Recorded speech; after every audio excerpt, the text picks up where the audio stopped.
I was drunk last night, dear mother. I was drunk the night before.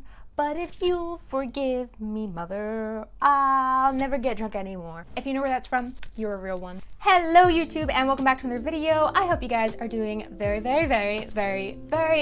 well today.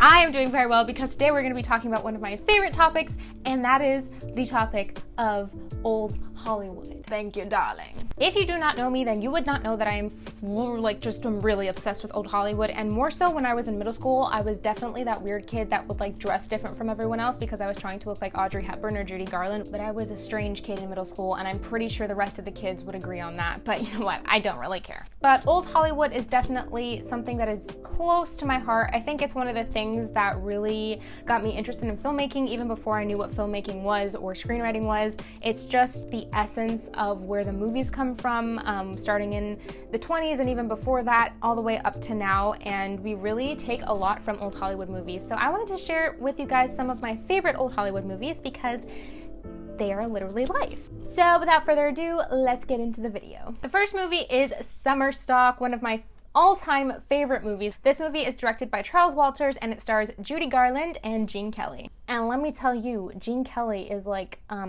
what is the word? How do you say a hunk? I wanted to marry him when I was younger, but obviously he's dead, which is sad and depressing and morbid, but like, the truth. This movie is about a woman named Jane Falberry who owns a farm and who loves her farm and is very particular about the people who she allows onto the property or even into her life. One day her sister comes to town with the theater production that she's in, and they decide that they want to put on a production at the farm. Obviously Jane is not happy about this and makes this whole scene about how she doesn't want them to be there, but she soon kind of warms up to some of the cast members, including Joe, who's played by Gene Kelly. Oh my gosh, he's so cute. But this movie is just super, what am I doing? What is, doing my mustache? This movie is super happy. I love every aspect of it, but the musical numbers are so incredibly amazing. Judy is absolutely stunning, especially in her Get Happy production that she puts on, and I just think Judy and Gene are one of the best pairs in old Hollywood. I really enjoy their chemistry. The next movie is Meet Me in St. Louis. Meet me in St. Louis. This movie is directed by the famous Vincent Minnelli and stars Judy Garland as well. As you can tell, Judy Garland is like one of my favorite old Hollywood actresses. She's like definitely the top. You're the top. You're the Coliseum. This movie takes place in 1904, around the same time that the St. Louis Fair comes to town, and it revolves around a family who learns about love and life during the time. The movie is filled with awesome music and awesome dance numbers, and just it's such a cinematic movie, and it's definitely one that everyone should watch, especially if you want to go into filmmaking, because it is obviously directed by the great Vincent Minnelli, and he just really knows how to make a dang movie, you know? Some of my favorite songs are in this as well from old Hollywood, which would include the Trolley Song and the first ever premiere of Have Yourself a Merry Little Christmas, and Judy Garland, girl, oh my goodness, the way she sings that, no one else can sing it like that, and you can fight me on this. Just kidding, I don't want to get hit. Fun fact about this movie, Judy and Vincent Minnelli actually got married a few months after the movie premiered, and they kind of had this little love affair on set and then ended up getting married, and they had the wonderful Liza Minnelli, who is also just as amazing as her parents. Bonjour Paris, the next movie is Funny Face. Obviously, I was speaking French because the movie takes place, well, the majority of it takes place in France. This movie is directed by Stanley Donen, and it stars Fred Astaire and Audrey Hepburn. In the beginning, I thought this was kind of a weird pairing just because Fred is known for his dancing and his musical numbers, and Audrey's not really known for that, although she can do both quite well because she is absolutely perfect in every way. And also the fact that he is much older than her, but obviously no one cared about that at that time. But basically, this movie is about a magazine photographer named Dick Avery, who is played by Fred Astaire, who falls in love with the funny face of Audrey Hepburn, or rather Audrey Hepburn's character, who is a shy and timid librarian.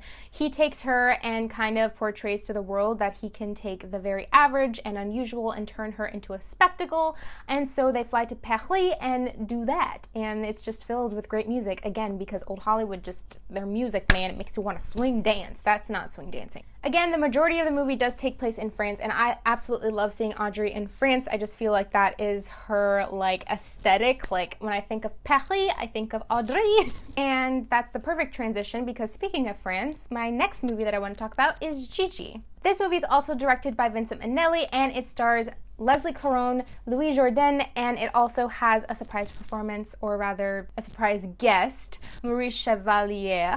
I don't know why I'm like saying this in a French accent. I guess I'm trying to practice my French before I move to Paris. Oops, what did I say?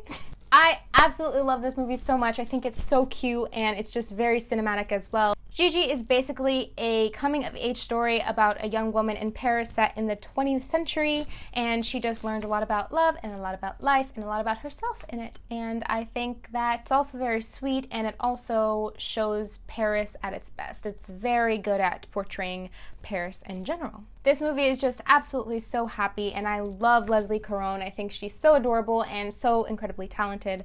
And fun fact, she was about 25 years old when she filmed this, and she plays a 14-year-old in the beginning of the movie, so well, that's all I have to say about that. And of course, the last movie is also one of my favorites, and surprisingly not a musical, but it is Bringing Up Baby, starring Katharine Hepburn and Cary Grant, and it's directed by Howard Hawks. I love me some Katharine Hepburn. Let me just tell you, the way that she speaks, it's amazing. It's like she's so elegant and like just amazing, but then she's also so comedic, and she talks really fast, which I really love, as you can tell, because I talk really fast. And also I love Gilmore Girls, and also I love Greta Gerwig movies, which are like the same thing, basically, but not really. This movie is about a young woman who brings her pet leopard into the life of a paleontologist, David Huxley, who is played by Cary Grant. Obviously the young woman is Katharine Hepburn, I forgot to say that. And as you can guess, this kind of sets David's life up for chaos, and it's just hilarious, the kind of things they get into. It's just a very kind of screwball comedy, and it makes no sense, but like it's hilarious, and I love me some Katharine Hepburn and Cary Grant, like psh, no brainer. But that is it for this video, sadly, because I have so many more old Hollywood favorites, but I can't fit it all into one video because it would just take centuries to watch it, and I don't think we have centuries to watch it. If you do want to see a part 2 to this video, then let me know in the comment section below. Don't forget to like this video so I know to make more additional content like this, and also don't forget to hit the subscription button down below and click the notification bell so that YouTube can notify you every time I upload a video, because we don't want to miss it, do we? But thank you guys again. I hope you guys enjoyed this video and found some inspiration on what movies to watch, and I guess this is goodbye. Sadly. Oh, sorry, did some of my mental breakdown and unstable emotions rub off on you? Oh, my apologies. Alright guys, I'm gonna go for real, and I hope you guys have a wonderful day, and I'll see you guys in the next video.